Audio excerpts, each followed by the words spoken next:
Hey, it's Storyworthy. Today on the show, television writer and author Shelley Herman talks about Johnny Carson and Backstage at NBC. I gotta tell you, being a page at NBC, you learn what not to do as much as you learn what to do. And observing Johnny Carson was a graduate school in how to be the best broadcaster and best personality on television.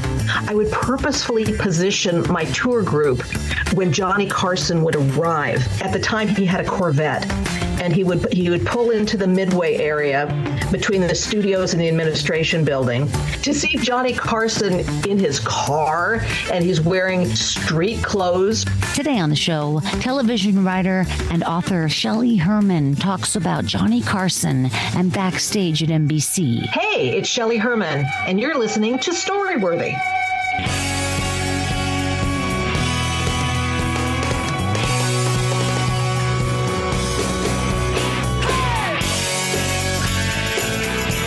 Welcome to Storyworthy. My name is Christine Blackburn, and I'm coming to you from Los Angeles, California.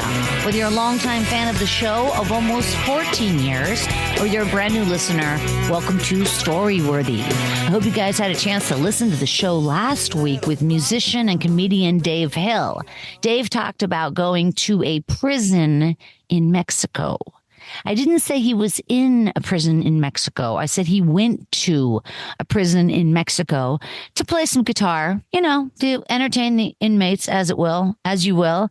And it's a great story. Dave Hill is a very accomplished person, and, he's just such an amazing guitar player and a fantastic comedian. He's always touring. He's always out and about.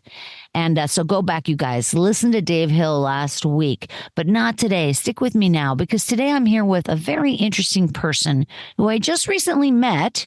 Her name is Shelley Herman, and she is a TV writer and an author. She has a brand new book out now called My Peacock Tale, Secrets of an NBC Page. So today she brings us backstage secrets at NBC. So I'm dying to hear about that. How are you, Shelley? I'm just tickled to be talking to you. You're so sweet. It's so funny because we met after my show Story Smash, the game show, and you came up to me, which was so kind. I love to talk to people after the show to find out how you liked it and everything, and we clicked right away. Right away. And I would say for anybody, if they're visiting LA or comes to the LA area, that they should look up on the calendar and see if you're going to be appearing, because it was such a fun night. I have a background in game shows, so I didn't really know what to expect. And I just was laughing the entire time. And the people that come to see you, that you have such a repeat crowd of people, and I got to know them. They're all so kind. That's so kind of you. That's really nice. I do like it to feel like community. I mean, the show, of course, we're playing the show, but I do try to have our audience participation, and I do want it to feel like one big unit, like everybody's in my living room and we're playing this game. It's totally like that. What it kind of reminded me of is there used to be a show that was called Pantomime Quiz or Stump the Stars. It went under both names. A guy named Mike Stokey hosted it. And it was one of these things where it was like people in a living room telling stories, laughing, doing pantomimes, having fun. And your celebrity guests were not intimidating at all to the storytellers. In fact, they were encouraging them. It was such and there's pastries. Oh, yeah, because at the Lyric Hyperion, they have a coffee shop, but also beer and wine and pastries. Yeah, definitely. Well, what I also think is funny about my own show, as I toot my horn, is that it's all uplifting. I mean, nobody's getting hurt. Nobody's getting put down, even though there's a lot of jabs at the storytellers. And this is an important thing, too, because you're a girl and you're doing this. It's not a guy that's hosting the night. It's you bound onto the stage and you grab onto the reins and you control the whole thing all evening. And you don't see that with very many women. And like you said, it's a happy atmosphere. It's not a combative atmosphere. It's a very different vibe for what's going on in comedy. So I so appreciate what you're doing. Thanks, Shelley. That makes me feel really good. It really does. So thank you very much. And I find your past in game shows so interesting, and the fact that you've written thousands of hours of television. You've written a lot of television And watched a lot. and watched a lot and been in the industry for a long time. I mean, when I think about your history, like, well, I just read your book, like I said, My Peacock Tales, Secrets of an NBC Page. And when I read the book, I started writing down all the stars that you mentioned because of course, you came upon so many celebrities.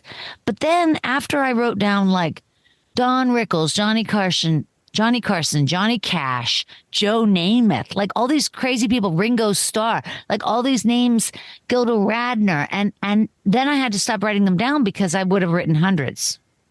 Well, that was just like my day at the factory. That's just NBC was a real working facility at 3000 West Alameda back in the day. Sadly, that building has closed, and the whole NBC operation has moved up to Universal Studios.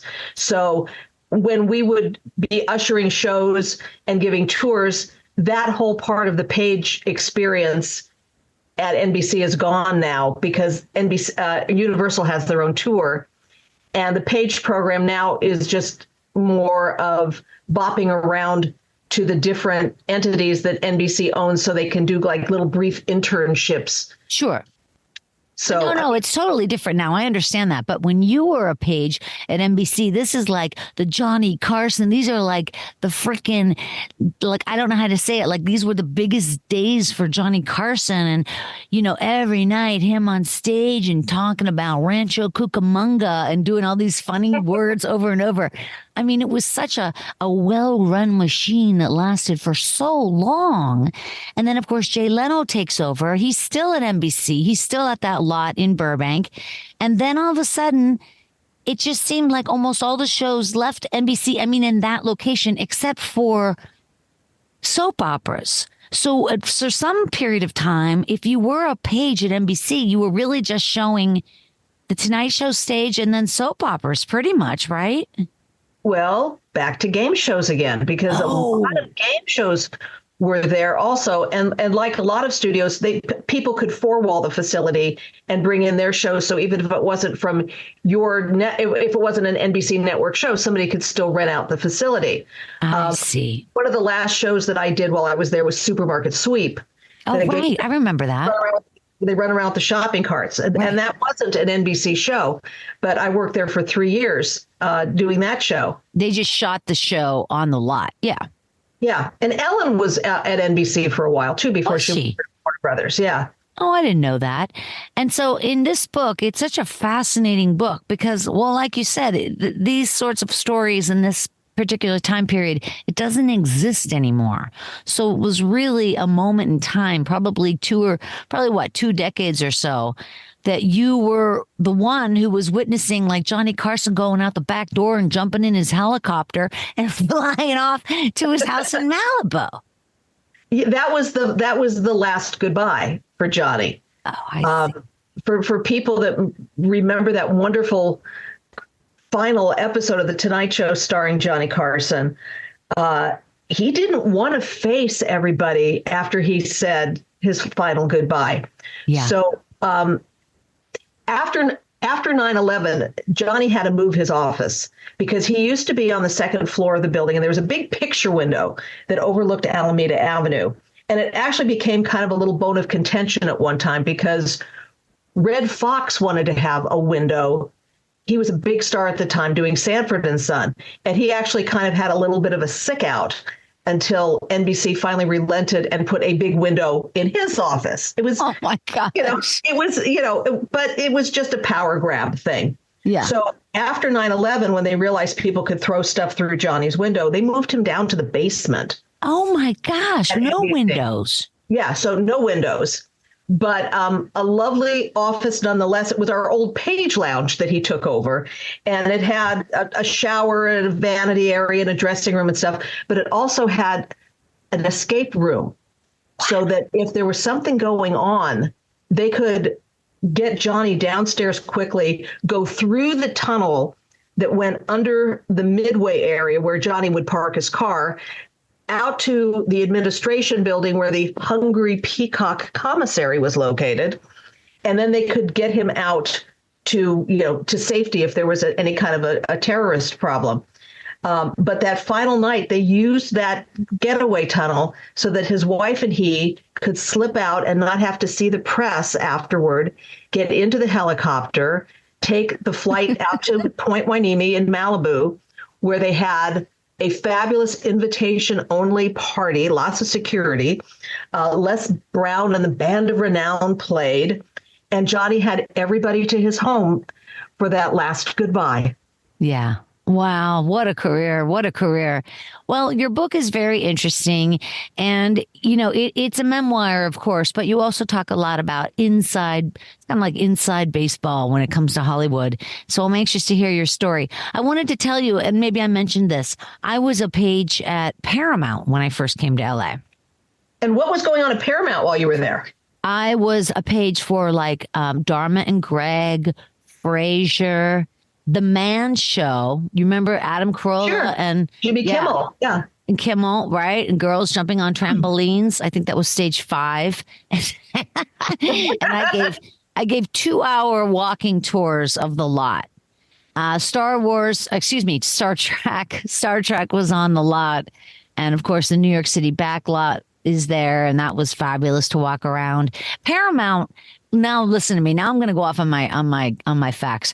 Paramount is the only it's the only remaining major studio in Hollywood, and it encompasses about 64 acres in Hollywood. It's backed up against the Hollywood Forever Cemetery, which a lot of the Paramount people are buried at the Hollywood Forever Cemetery. Like Cecil B. DeMille and some of these original, like Rudy Valentino, all the big Paramount stars, Mae West, they're all buried right there because this is like near the Hancock Park area of Los Angeles. And it was really the original Beverly Hills back in the 20s and 30s. It was Beverly Hills before Beverly Hills. So Paramount, they had huge stars. Their contract players were huge stars. And so we would give these 2-hour tours. I know that my tour liked to go to the I would take my tour to the okay, wait, let me think of it. It was the longest running show ever on television. It was Soul Train. Well, at the time, oh my God. Soul Train, where people danced and everything. I always took people to the Soul Train stage. And Sanford and Son was on the Paramount lot. And that's where Red Fox died during a taping of Sanford. That wasn't Sanford and Son. That was another show that he was doing. Yeah. You're right. Yeah. It was the show after Sanford and Son. It was like his own show. It was his own show, Red Fox. But he died there on Paramount's lot, as well as Gene Roddenberry, the creator of Star Trek. So there's all these stories, of course, that we would tell. I'm sure the same for NBC. And I wore the 3-piece polyester navy blue suit and, very uncomfortable, very straight laced. I mean, I look like such a nerd, like I'm like a page on Frasier or Dharma and Greg. And I'm just like looking at these actors on the set like, oh my God, I want to be you. And here I am in this monkey suit. How did you even know what a page job was? I just knew I wanted to learn. I wanted to learn about obviously how things are done and how things are made. And I forget how I got that interview. I don't know. I went to a training program to be the page. And then I got the job. I did it for 2 years. My favorite part, if I could, would be driving the guests around on the VIP golf cart. That would be fun. And I know that I read in your book that your favorite job was when you got to do press junkets at hotels. Tell us a little bit about that. And then we're going to get over to your backstage story.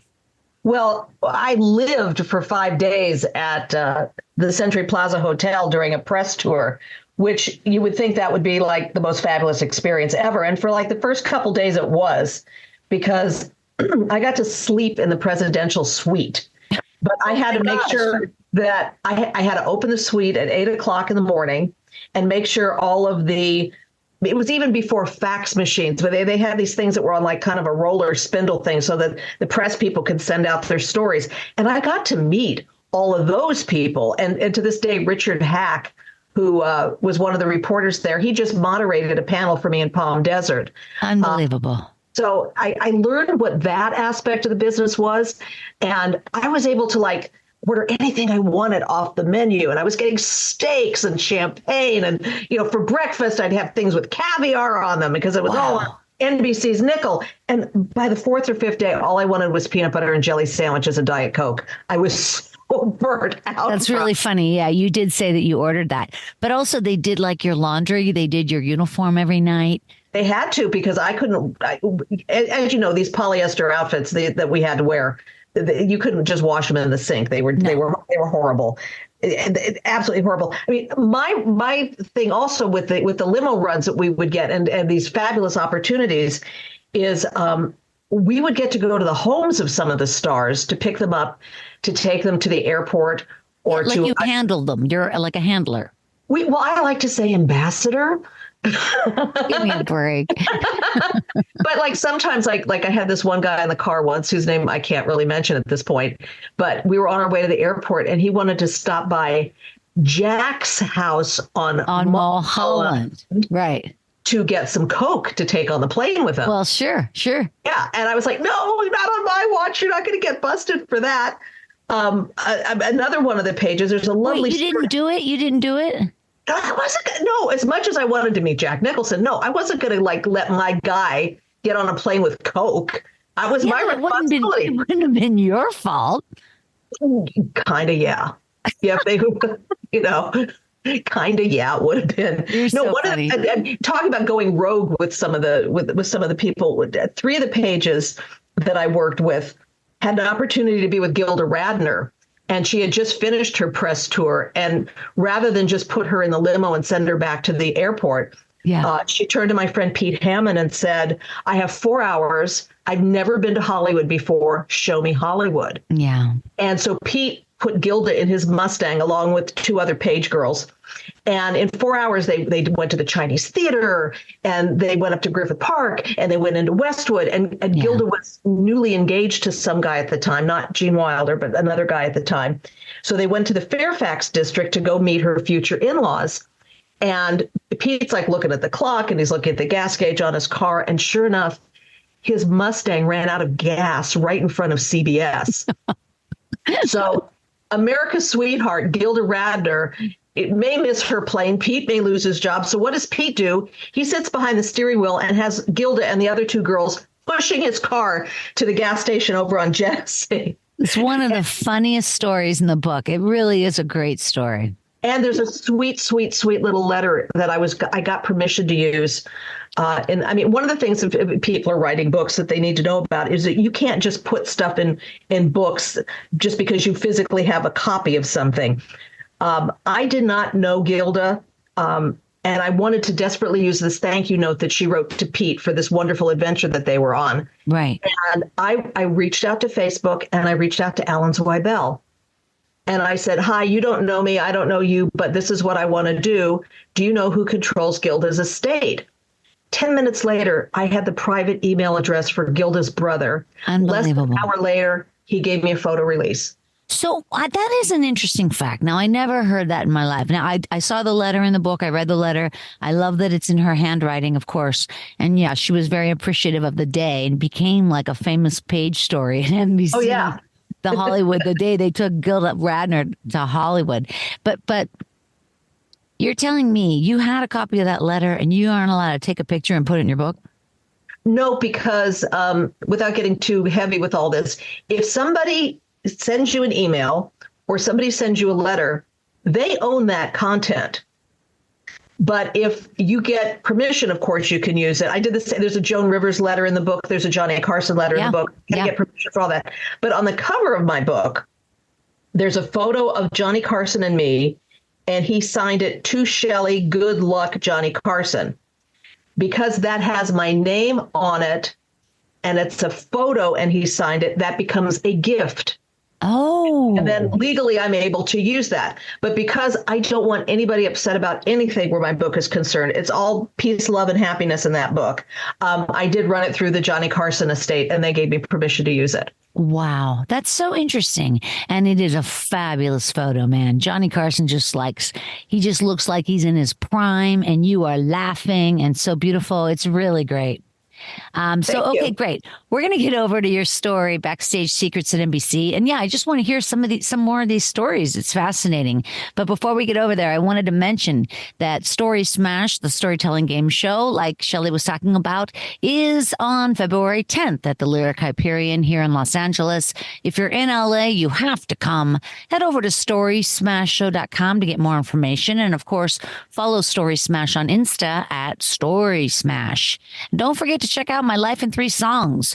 My Life in 3 Songs is exclusively on Spotify because it's a show where I talk to comedians about the 3 songs that have impacted their lives. Not necessarily their favorite songs, but songs that have really made an impact. And since we listen to the songs, we use Spotify because that's the playlist we use. So please check it out. MyLifeIn3Songs.com. You'll get all the information. And of course, StoryWorthyPodcast.com. Head over there and join the mailing list. All right, you guys, she's here right now. You hear her talking, TV writer and author of My Peacock Tale, Secrets of an NBC Page, Shelley Herman. She's an Emmy-nominated writer whose career began as an NBC page. And that's interesting in and itself, because when I was a page at Paramount, I remember the head of the page department. I think it was the head of guest relations. His name was Tim. And he asked everybody, what area of Hollywood do you want to get into? Do you want to be a writer? Do you want to be a this or that? And everybody said, writer or this or that. And then he said, great. And then when it came to me, I said, well, I want to be a comedian and an actress. And then he goes, well, I've never met any page that's helped. Like that doesn't help you. If you want to be a page, it's all about going into writing programs and backstage or behind the scenes stuff, not in front of the camera. Did you ever hear that? Yeah, and I can give you 2 words right now, Aubrey Plaza. Oh, because Aubrey was a page at NBC in New York. oh, And she's like a famous person. no kidding. When the Page program in New York started, and it wasn't until the mid 70s that they allowed women in because, why should they hurt their ovaries giving tours?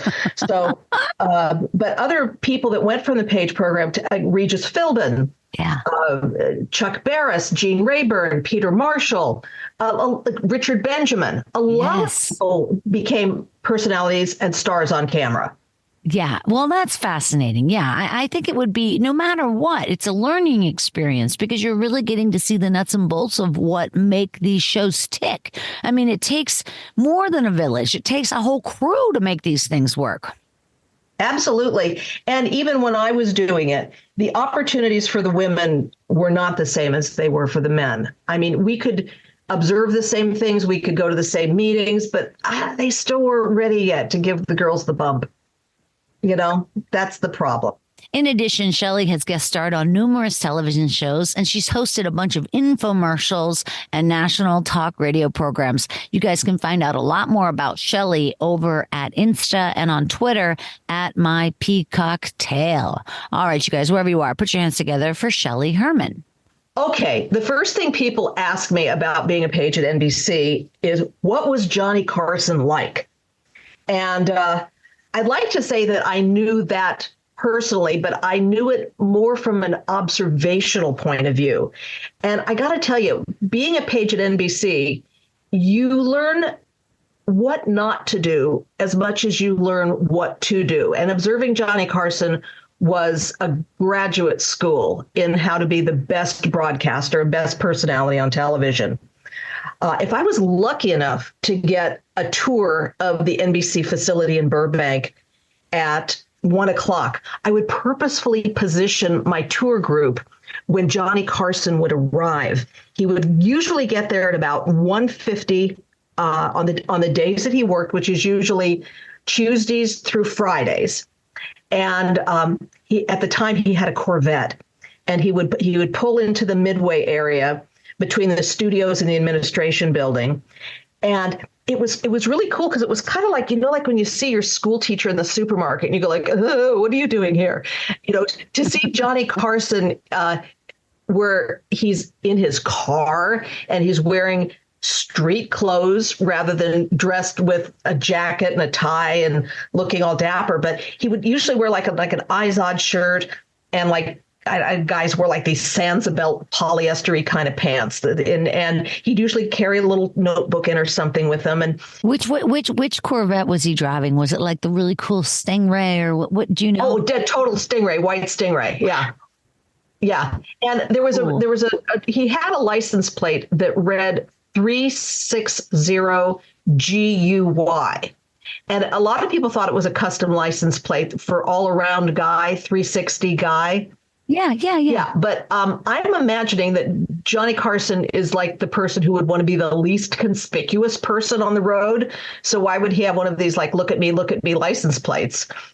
Mm-hmm. But he'd get out of the car, kind of give the crowd a wave, and he'd say things like, the tour is a ripoff, get your money back. And everybody would, it would work out great. He would go into his office, and then a lot of people thought too, like, well, gee, this is kind of a little bit of a work schedule for him. He comes in at 1, he's done by 7, he goes home. Johnny would start his day like at 6 o'clock in the morning. And keep in mind, this was before the internet and even, again, before fax machines and stuff. But Johnny would get all of the newspapers, Wall Street Journal, New York Times. First thing in the morning in his home in Malibu. And he would read through the paper, and he would jot down notes of, let's do something about water shortage or air traffic controllers or, whatever the topic of the day was. He would call over to the studio, and he would tell the producers, this is the material I'm interested in making jokes about today. And then they would tell the writers. And he would tell the writers. And so interesting. And by the time he would get to the studio, he would go to his office, and they would present him, the producers, Peter LaSalle, Fred DeCordova, would present him with a sheet of jokes, maybe about 50 jokes deep. Keep in mind, Johnny at home was also writing jokes too. Sure. And he would lay them out as to what he wanted to do that evening. And he didn't use cue cards that were written verbatim as to what the jokes were. He had a big plywood setup that was just below the camera that he would be looking into to do his monologue. And it would just kind of be bullet points of what he wanted to say. Sure. And even the bullet points didn't necessarily have the punchline on it. He had all of this going on in his head. He didn't need the rest of it. Yeah. So he would come down from his office about 5:15, go into a private makeup area with a cigarette and get touched up with the makeup, walk out. Or he had to get made up all the way, right? He got made up.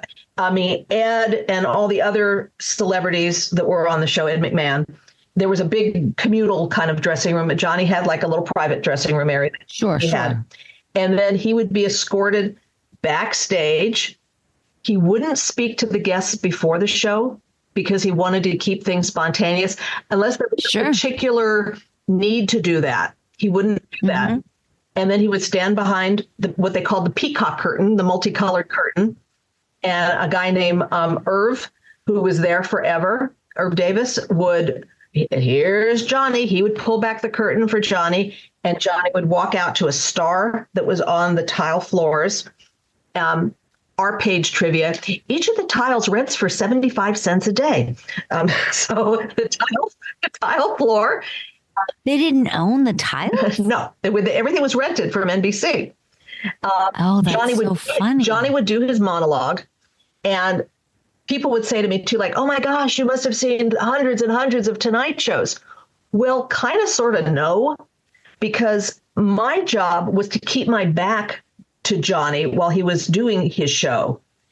Yeah. We were to look up in the audience to see if anybody was going to try to rush. Sure, you're like a bodyguard at that point. Yeah, because like they didn't have metal detectors or anything like that back in the day. Nobody knows that. Yeah. So I mean, for $1.90 an hour, I was going to take a bullet for Johnny. I mean, that was my job. Oh my goodness! And thankfully, it never came to that when I was there. There was a time when somebody did get a little overzealous after the monologue.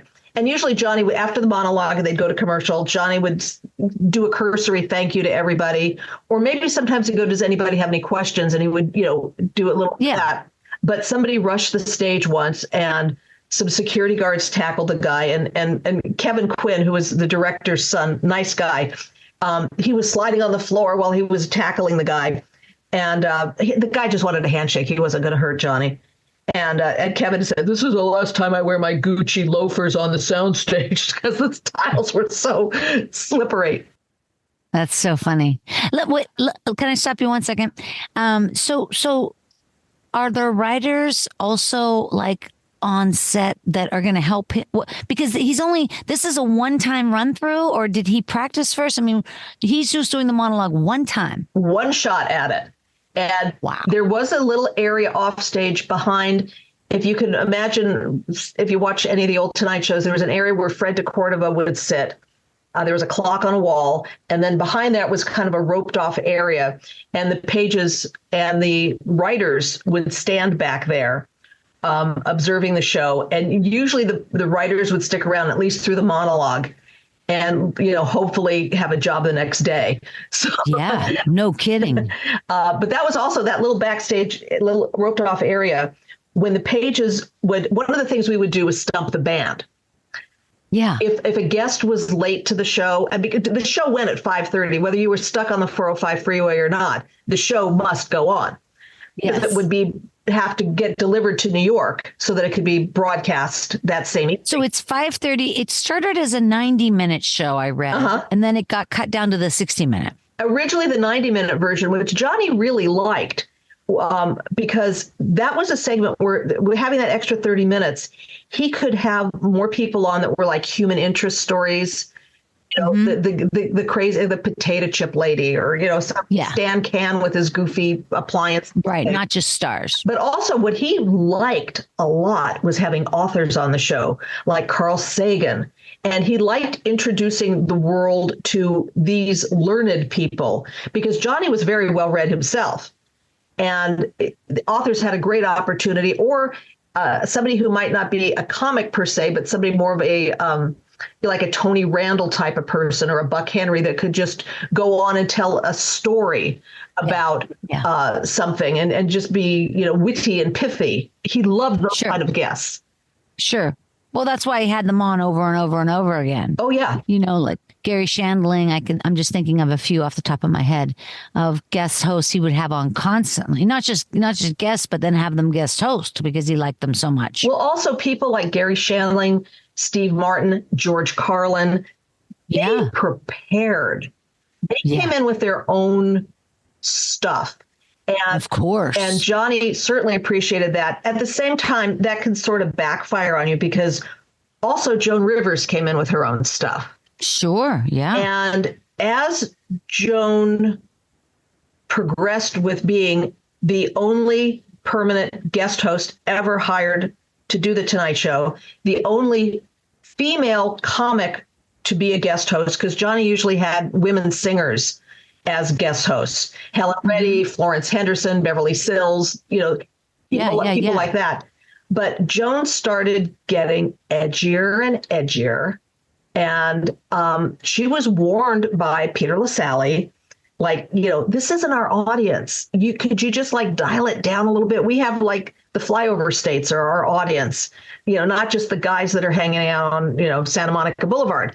So could you cut it back? And she kind of resented being told what her material should be. Sure, of course. And I go into it in the book a lot more about the backstage happenings of that infamous letter and why she felt compelled to leave working for The Tonight Show and get her own show at Fox. It was something. Wait, tell me about that letter again.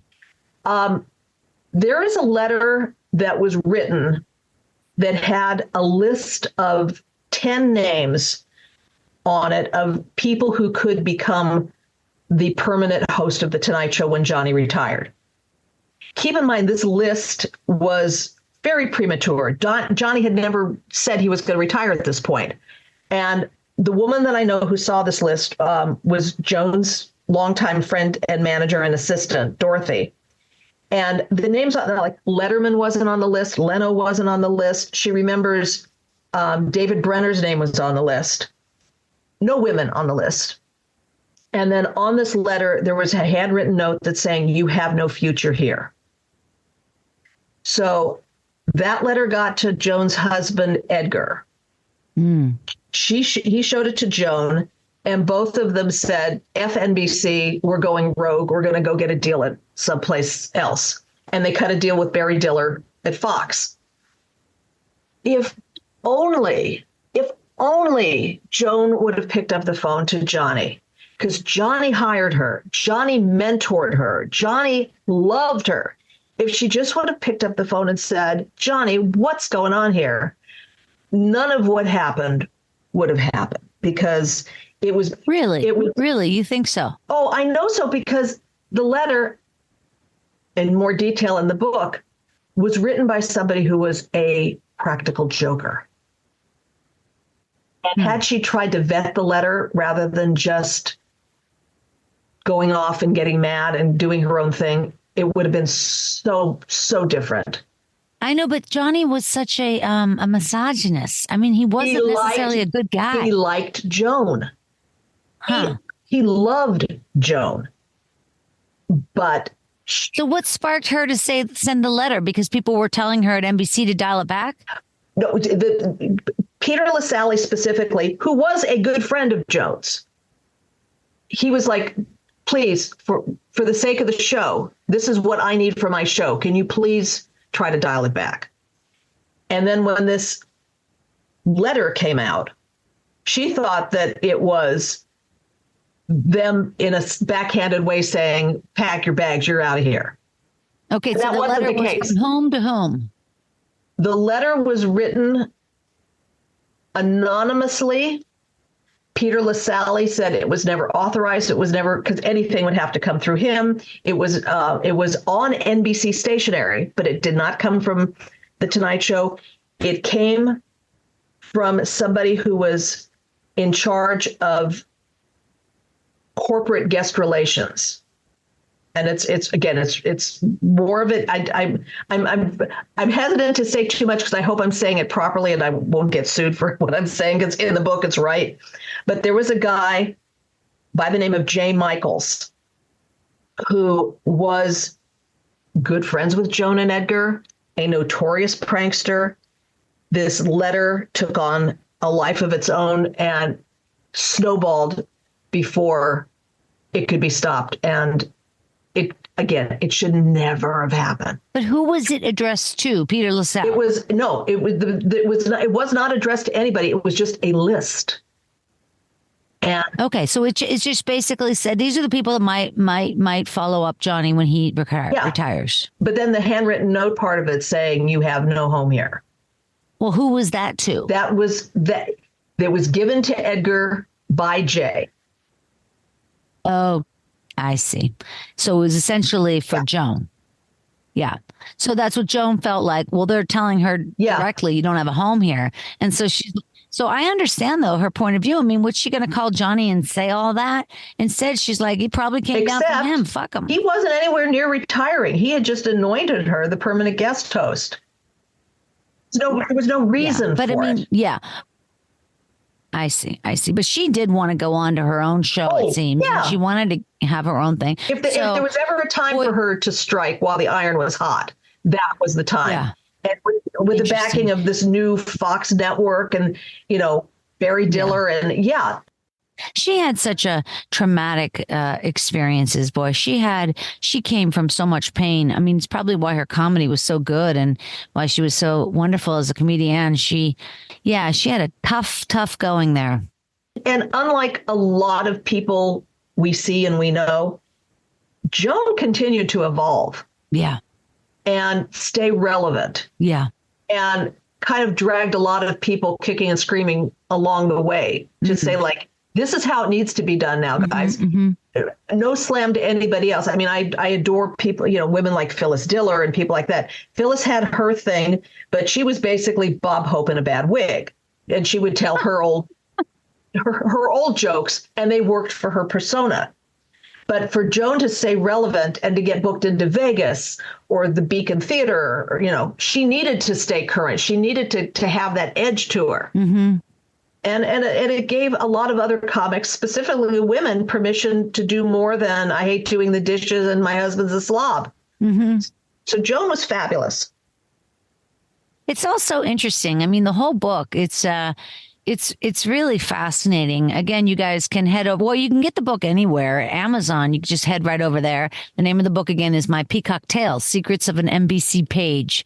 And it does also go a lot into New York and because NBC, I'm not positive here. Is NBC, did they start in New York? Yes. Yeah, in radio. In radio. So yeah, NBC, in fact, so the Page program started in New York. It started 90 years ago. Oh my gosh. I know. Did you send them a card and congratulate them? Of course. And it was primarily radio. And the tour it still exists back there. Now, our little rinky-dink tour was like $1.90 when we were doing it. And I just read something where the tour in New York is like $42. Oh, that's so funny. Like yeah. But it is fascinating. It's great to see how things work and what it looks like. It gives you so much better perspective. I mean, I never even understood what like a translite was. So if I was working on the set of Frasier, you know, there's Frasier's apartment. That would be the main set. It was always there. Week to week was his apartment. And outside of his apartment, it looks like he's in Seattle. I mean, of course he's in Seattle. You could look out the window and see that. But he wasn't in Seattle. He was in Hollywood on the Paramount lot. And that's just like a large photo behind, almost like a huge tableau. Oh, no, a huge photo of the city of Seattle. And it's just the way they're lighting it that it makes it look like it's a real city. Well, also, when you probably, I mean, this is the impression when people would come to the Tonight Show, is everything looks smaller in person, too. Yeah. And we are used to watching television, at least while we're recording this, it's only two-dimensional. Mm-hmm. So the way that the art directors and prop people and designers have to do things is keeping that in mind, that it's only a two-dimensional image that we're looking. But when you see it in person, you go, oh, there's certain shadowing to make things look deeper. And there's certain, and the doorways are a little bit smaller so people look taller. And, you know, there's all kinds of little TV tricks that way. A lot of tricks. Yeah, I remember we would talk about the door thing when we talked about Tom Cruise, because on the Paramount lot, because there were a couple of doors, like here's a smaller door, here's a bigger door, side by side. So Tom Cruise would stand in the smaller door, so he looks taller. Yeah, it's fascinating. There's pages that actually got fired for saying things like that. We were never to disparage any of the talent. Oh, wow. Somebody had made a Robert Conrad short joke and got fired. Another guy was doing the tour and made some kind of Sinatra mafia reference, and he was out the door. No, we were always very, very careful to honor our talent. Yeah. Yeah. Even when they were throwing up in the back of limousines, we were honoring them. Well, you were really like little soldiers for NBC. I mean, somebody has to facilitate all this, and that's what the Pages did. Oh, yeah. And to this day, I'm very proud of the fact that I began June 21st, 1976 as a Page. And there's a group of about 12 of us who are still besties. And we're going to watch the Oscars together. We once a month we get together. We celebrate birthdays. Our parents are what a blast. Their funerals. We've traveled in a pack. That's hilarious. When the book was published, I was very, very careful to make sure that I didn't hurt anybody's feelings or tell anybody's tales out of school that way. And they have been so supportive of coming to the Grove and Barnes & Noble in Burbank. And they're telling me more stories. Oh, my God, there's this one guy. I never would have guessed it from him. But he told me that he bribed one of the security guards on a Saturday, and he and his girlfriend made whoopee on Johnny's couch. I know. That's I'm hearing awesome. more and more stories now. Yeah. What a blast. Well, this is great. You guys don't forget, head over to Amazon or anywhere you get your books and look for My Peacock Tale. And again, you can find Shelley over on Insta and on Twitter at My Peacock Tale. I think it's all very funny. What's the website? Do you have a website to direct to? Well, as a matter of fact, I do. Tell me. It's My Peacock Tale, and tail is spelled Tale. Yes. MyPeacockTale.com. And it's also at Gmail, mypeacocktail@gmail.com. I'm so happy you got all those titles. That's great. Well, it's so funny because I'm sitting here during the pandemic, trying to become an author. And in the background on TV, I'm hearing Jack Hanna with, he talks about the wild animals on the show. And he was talking about the plumage on a peacock tail. And because my brain was in TALE mode, I went on GoDaddy.com and I went, oh, it's available there. Oh, it's available there. Ooh, and in, smart. 15 minutes, I wrapped it up. So smart, Shelley. Yeah, really smart. I always tell people before you name a book or a show or anything, go and get the domain first so that you at least own that. Smart, very smart. MyPeacocktail.com. That's awesome. Wonderful. All right, you guys, we got to wrap this up. Thank you so much again for tuning in. Of course, don't forget to join the mailing list if you'd like to. Head over to storyworthypodcast.com and a little pop-up menu thing will come up, and I will entertain you with a short letter, maybe twice a month, maybe once a month. It depends on what's going on. But no matter, I love connecting with you guys. So please definitely follow me on all of the platforms. Thank you so much. And don't forget to check out My Life in 3 Songs. Yeah, definitely. Don't forget that. All right, you guys, one more time on behalf of the very talented Shelley Herman, thank you so much. Well, thank you. This has been so much fun. Excellent. My name is Christine Blackburn saying, make it a story-worthy week.